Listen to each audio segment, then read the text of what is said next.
So this game is we're going to say a lyric, and you have to and you have to name the song. All right. Subscribe and leave when you want. What's the name of it? No. Time, girl, time. Nothing ever troubled me too long.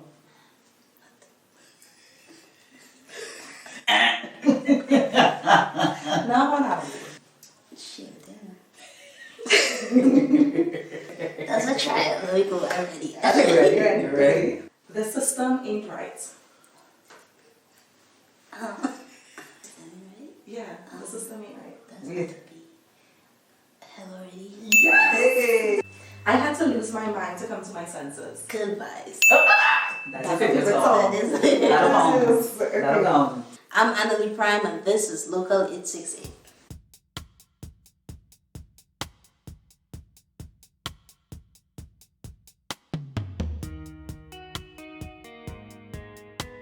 So, Miss Annalie and Fool for You was written last year, which is completely separate. Then 2020 and the circumstances kind of pushed me to want to do an entire project. And I started that project February, the end of February this year. And I finished August. Somewhere in the first week of August.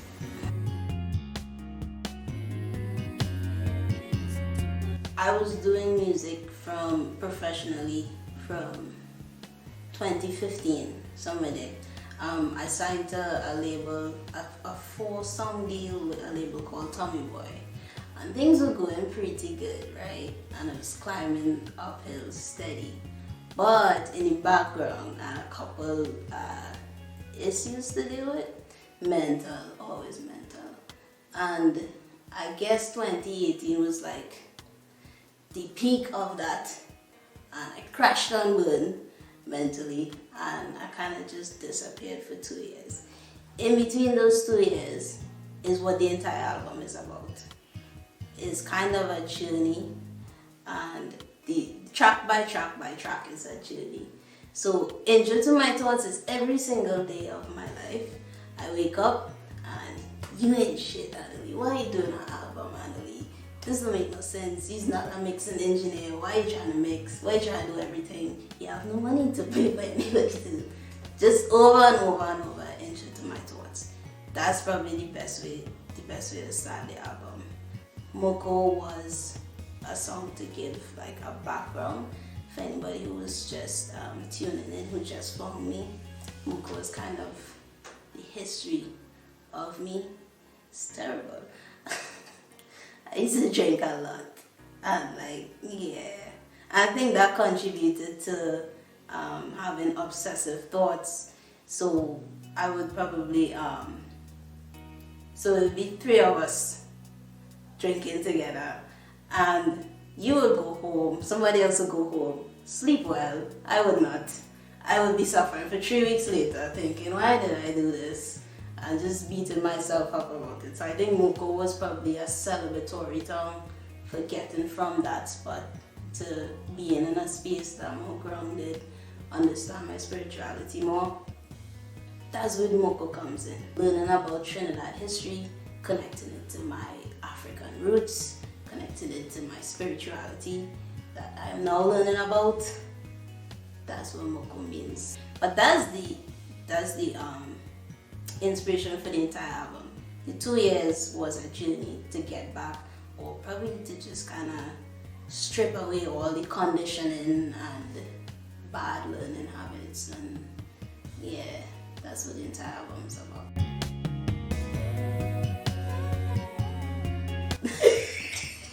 That's a secret day.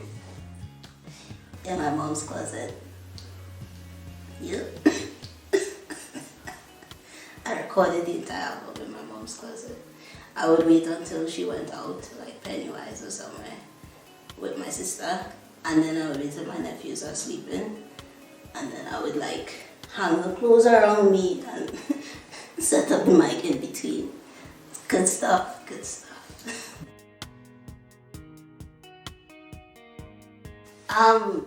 I look at probably thousands of hours of YouTube videos.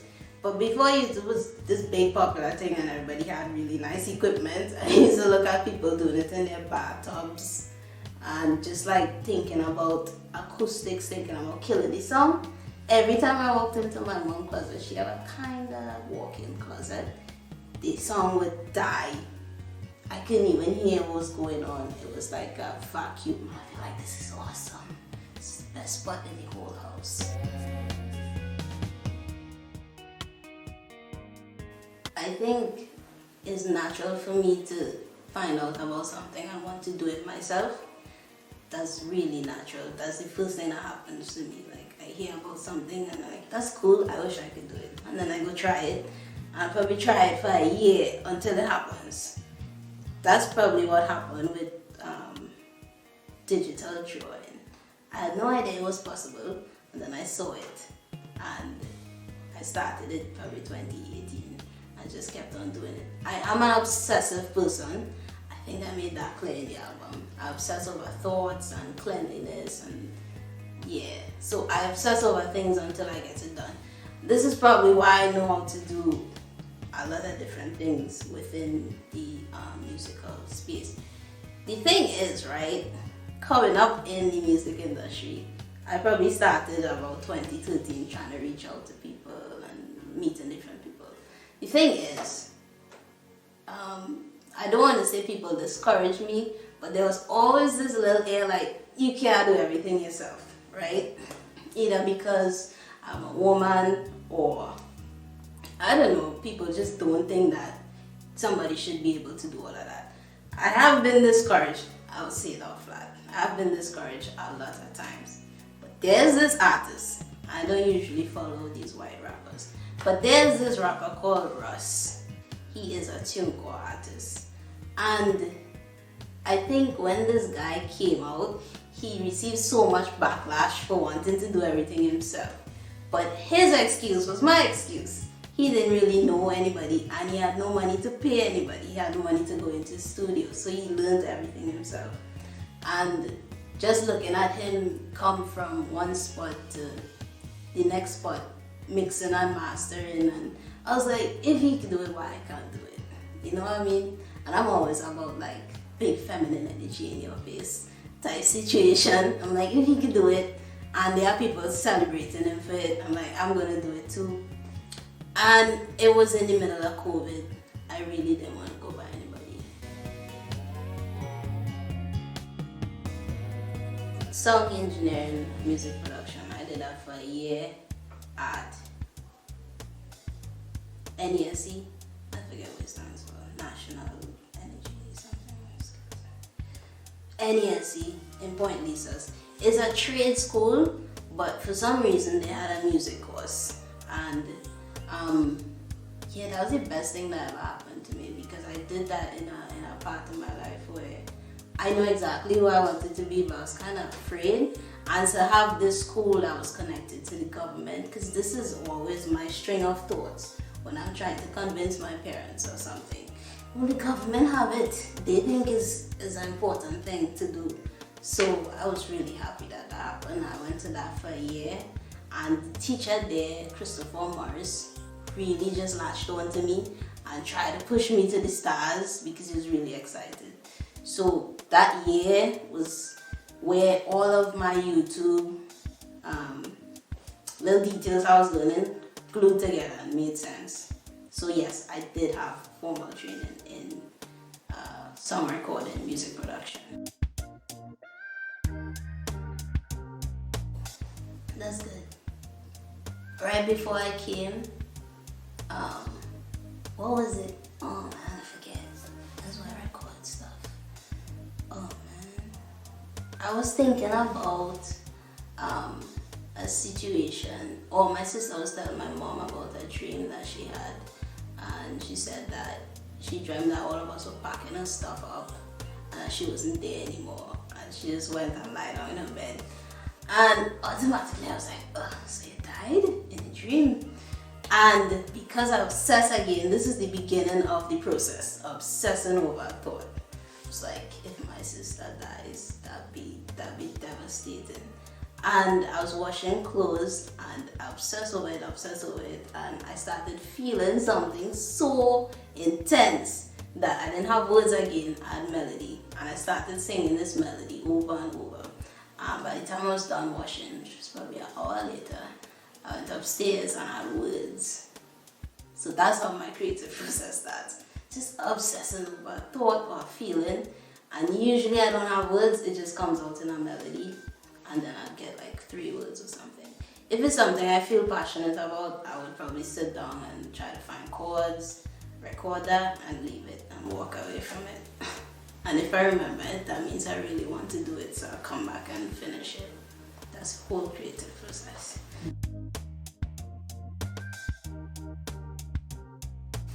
I've been searching for a long time because people always ask me, people say, are you a jazz artist, are you a pop artist? I'm like, yeah, all that too. John, I think he's John Squared now. He was referred me to artists that sound like me, and he was like, yeah, it sounds like a Caribbean alternative. So I might run with that this year. Caribbean alternative. Sounds nice. A lot of people, actually. I think Mohammed from Freetown, or probably the whole of Freetown, because I really love Trinity. You know what? I was thinking about that the other day. Like how I would do probably 20 something takes of myself doing different weird voices, like for no intermission. It was just me and me and me. And then my dad came in. But that would be great if I had the idea and I would be like, hey Trinity, you're coming on this song. But that one group is very spiritual and I connect with them. So yeah, I would really love to collab with them.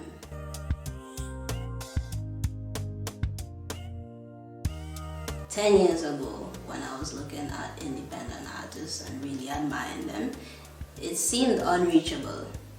And then all of a sudden there were about 10 different distributors on the scene giving you the power to be in control of your career. I would like to see that advanced. You know, I really hate the fact that you have to go through this one and this one and this other company and get to know this one to get to certain things. Now there are distributors that are publishing administrators who go and get your songs into commercials. That's crazy. Because before, you had to sign up with a publisher that was gonna take your publishing rights from you. You know what I mean? And say, well, we doing this on your behalf, so it's only right that we get your rights. No, as an independent artist, you have choices. You have people that would say, you keep all your rights, and if we get you into this movie, we would take 10% from it. Which is a lot better than 5-6 years ago. I like that relationship. I like that technology is moving us to a point where we are in control of that aspect of our career. I would like to see that happen in other areas, in performing, getting gigs, airplay. Yeah.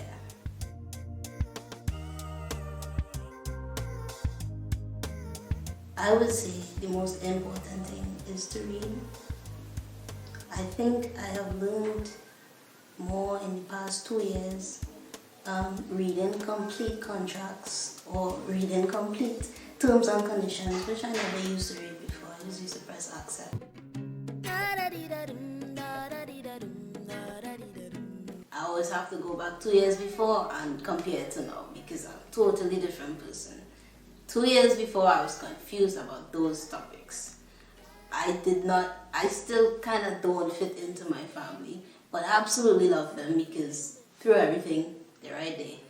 Don't understand them, they don't understand me. But it's a really weird relationship. I'm always thinking about family, and if I continue to be me, like the true me, like the things I say on this album is nothing that they would say or they're connected to. I'm a totally different person, and I think that was always something I was worried about before, that probably one day my mom would be like, me like that, you know. I was always worried about losing my family because of being myself. That's one thing. Spirituality. I grew up in a very strict Christian home at first, and as we grew older, our parents kind of, I guess. But at first, it was Sunday, Wednesday, Friday, every day in church.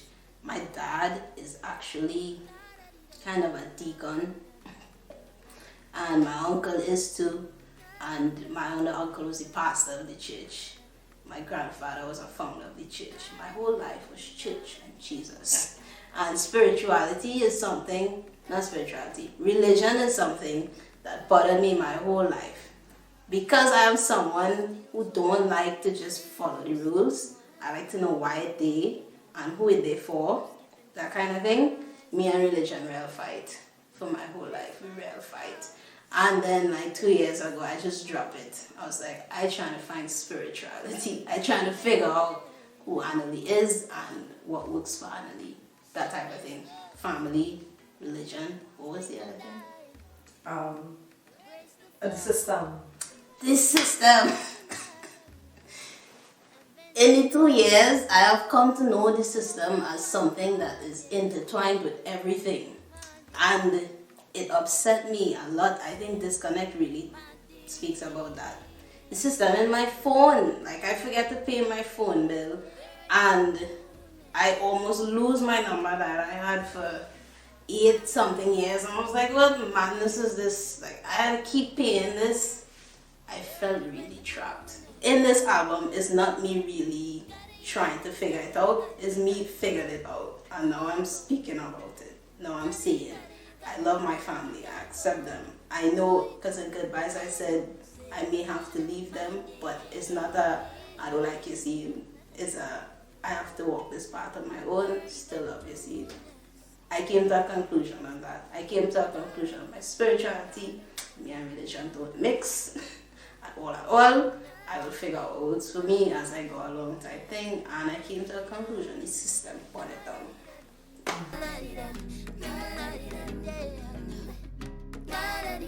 Being Caribbean, being Trinidadian was something that was a bit difficult for me because I grew up with international influences. I mean, on the TV, Ella Handel, David Rudder, champions, right? And that's in me. But plenty of the direct influences, again, was like Lauryn Hill, and my parents would be playing gospel from people I don't know. They're not from Trinidad. And so when I started in my music career, that was something I was afraid of. I was afraid of being a stranger in my own home, of not being able to replicate or be Trinidadian. So like people hear me on the radio and be like, this is definitely not Trinidadian. I don't know, that kind of hurts a little bit. I was always afraid of that. And I think sometimes I used to really push for it. I used to say, well, put in a little soak or something, but I don't do it anymore. And I think the fact that it still came up means that I'm in a good space now, because all the roots, I would like to say, comes out naturally now. So I don't really push for it that much. If it comes out, it comes out. And I'm very happy about that, actually. Don't nobody want real love no more. All I need is... There's this word that people keep using this year called unlearning. And Lou from Freedom had this session. He does this full disclosure radio. And he had this session where he was talking about the knowing and the wild woman. And that the wild woman is probably the most intelligent woman. But you have to get back to her because she has been conditioned. She has been really conditioned. And like I said 2 years before, I ain't going to bother about that. I go and think I'm on the right track. I go and think I know everything. But again, sitting on rock bottom and having this platform to start over from, I was able to unlearn. I was able to know the type of conditioning that happened and really start over and think about things from a different perspective. That's probably why one of my biggest aims is to get perspective in people's life. It's not to tell you what is right or wrong or which way you should go, just like is so much better when you can see it from different angles, you know? She be the, she be the, she be the. For the first time in my life, I feel fulfilled. I used to feel really empty, and I really wondered why. And it's probably because I didn't understand what my voice was supposed to do. But for the first time, it's fulfilling. It's really good to know that I took this chance and that is helping people. You know, I could connect to people. Because I really, again, I say I obsess over disconnection. And I play with that theme almost every day in my mind. Connecting to your phone but disconnecting from people around you, or connecting to your spirituality, that kind of thing.